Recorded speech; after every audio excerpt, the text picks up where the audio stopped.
Sumaoro, selon les transcriptions, également appelé Sumaoro Diarasso, est un empereur africain ayant régné au XIIIe siècle dans le royaume de Sosso. Avant de commencer, si vous aimez ce genre d'histoire, abonnez-vous, commentez et partagez aux autres pour écouter. Alors, dans la région de Koulikoro, actuel Mali, dans l'épopée de Sundiata, dérivée de la vie réelle de Sundiata Keita, il est le principal adversaire de ce dernier et il est un sorcier doté de puissants pouvoirs. Ce personnage était appelé Sumaoro Diarasso au royaume de Sosso et Sumaoro Kanté chez les Mandenka, habitants du royaume de Manden plus récent. Il descend de la lignée des Diarisso, l'épère de Sumaoro, est l'un des deux fils de Kani Diarasso avec Burama Diarasso.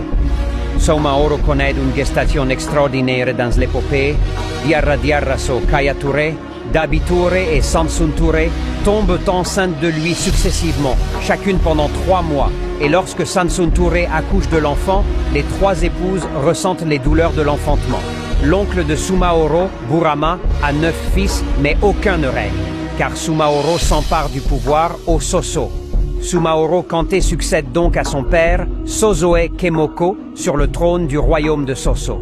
Le début de son règne se situerait vers 1200. Sumaoro mène des campagnes contre les petits royaumes voisins. Considéré comme un roi sorcier, doué de pouvoirs magiques, quasi invulnérable, il fait régner la terreur dans toute la région. On dit que Sumaoro possède 63 totems, au lieu d'un seul habituellement, ce qui lui confère un pouvoir colossal, car il pouvait prendre 63 formes différentes.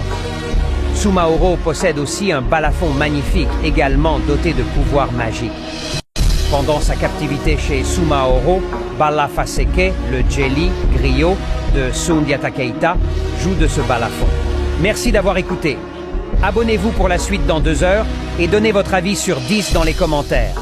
Partagez pour nous encourager, critiquez pour nous améliorer.